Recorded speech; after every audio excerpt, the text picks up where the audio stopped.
ഈ ഒരു mobile addict ആയിട്ടും അല്ലെങ്കിൽ ഇപ്പോൾ ഡ്രഗ് അഡിക്റ്റ് ആയിട്ടും ഒക്കെ പോകുന്ന കുട്ടികളെ നമുക്ക് എങ്ങനെ തിരിച്ചു കൊണ്ടുവരാൻ ഒരു പാരൻസ് എന്ന രീതിയിൽ ഡോക്ടറിന് എങ്ങനെ അഡ്വൈസ് കൊടുക്കാം? ഏറ്റവും പ്രധാനപ്പെട്ട കാര്യം ഇപ്പോൾ നമ്മുടെ പാരൻസ് ഒക്കെ തന്നെ കുട്ടികളുടെ എഡ്യൂക്കേഷനിലും കരിയറിലും മാത്രമാണ് ഫോക്കസ് ചെയ്യുന്നത്. അല്ലാതെ അവരുടെ ഒരു ക്യാരക്ടറോ പേഴ്സണാലിറ്റിയോ എങ്ങനെ ഡെവലപ്പ് ചെയ്യാമെന്നുള്ള കാര്യത്തിനകത്ത് ഒരു രീതിയിലും അവർ ഫോക്കസ് ചെയ്യുന്നില്ല. അതായത് അവരുടെ സോഷ്യൽ സർക്കിളിൽ മറ്റുള്ളവരെക്കാളും കൂടുതൽ മാർക്ക് എൻ്റെ കുട്ടിക്ക് എങ്ങനെ കിട്ടും, അല്ലെങ്കിൽ അവരെക്കാളും ബെറ്റർ ആയിട്ടുള്ള കരിയർ എങ്ങനെ എൻ്റെ മക്കൾക്ക് ഉണ്ടാക്കാൻ പറ്റും എന്നുള്ളതാണ് മോസ്റ്റ്ലി പാരൻസ് ചിന്തിക്കുന്നത്. പക്ഷെ അത് ഒട്ടും യൂസ്ഫുൾ അല്ല എന്നുള്ളത് വളരെ പ്രധാനപ്പെട്ട കാര്യമാണ്. എഡ്യൂക്കേഷനും കരിയറൊക്കെ നമുക്ക് ആവശ്യമാണ്. പക്ഷേ അതിനേക്കാൾ ഉപരി ഹൗസ് ഹോൾഡ് ആക്ടിവിറ്റീസിനകത്ത് കുട്ടികൾ എത്രത്തോളം എൻഗേജ്ഡ് ആണെന്നുള്ളത് വളരെ പ്രധാനപ്പെട്ട കാര്യമാണ്. ഇപ്പോൾ ഒരു വീട് ഫങ്ഷൻ ചെയ്യുന്ന നമ്മുടെ ഒരു ഹ്യൂമൻ ബീയിങ്ങിനെ സംബന്ധിച്ചിടത്തോളം house hold responsibilities, house life അല്ലെങ്കിൽ ഒരു ഹോംലി ലൈഫ് എന്ന് പറഞ്ഞാൽ വലിയ രീതിയിലുള്ള ഒരു ഇൻഫ്ലുവൻസ് ആണ് മെൻ്റൽ ഹെൽത്തിലും ഫിസിക്കൽ ഹെൽത്തിലും ലോങ്ങർ ആയിട്ടുള്ള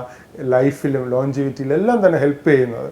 അപ്പോൾ ഒരു ഹൗസ് ഹോൾഡ് റെസ്പോൺസിബിലിറ്റിയിൽ വീട്ടിലെ കാര്യങ്ങൾ ഇപ്പം പല കുട്ടികളും ഈവൻ 16-18 വയസ്സായാലും സ്വന്തം ഡ്രസ്സ് പോലും വാഷ് ചെയ്യാത്ത കുട്ടികളാണ് നമ്മുടെ നാട്ടിലുള്ളത്. അതൊന്നും ഒരിക്കലും അവരെ ലൈഫിനെ ഹെൽപ്പ് ചെയ്യുന്നില്ല എന്നുള്ളത് മനസ്സിലാക്കേണ്ടത് വളരെ അത്യാവശ്യമാണ്. അപ്പോൾ ലൈഫ് ഇൻഡിപെൻഡൻ്റ് ആയിട്ട് അല്ലെങ്കിൽ ബേസിക് ആയിട്ടുള്ള കാര്യങ്ങൾ കണ്ടക്ട് ചെയ്തുകൊണ്ട് റെസ്പോൺസിബിലിറ്റി എടുത്തുകൊണ്ട് മുന്നോട്ട് പോകാൻ വേണ്ടിയിട്ട് അവരെ പ്രിപ്പയർ ചെയ്യുക എന്നുള്ളതാണ്. അതുപോലെ തന്നെ ഓഫ്ലൈൻ ആയിട്ടുള്ള സ്പോർട്സ് ആക്ടിവിറ്റികൾ, ഫേസ് ടു ഫേസ് ഇൻട്രാക്ഷൻസ് ക്രിയേറ്റീവായിട്ടുള്ള കൺസ്ട്രക്റ്റീവായിട്ടുള്ള രീതിയിൽ എൻകറേജ് ചെയ്യുകയാണെങ്കിൽ റിയാലിറ്റിയുമായിട്ട് നമ്മുടെ കുട്ടികൾ കുറേ കൂടെ ടച്ച് ചെയ്ത് വളർന്നു വരും എന്നാണ് ഞാൻ വിശ്വസിക്കുന്നത്.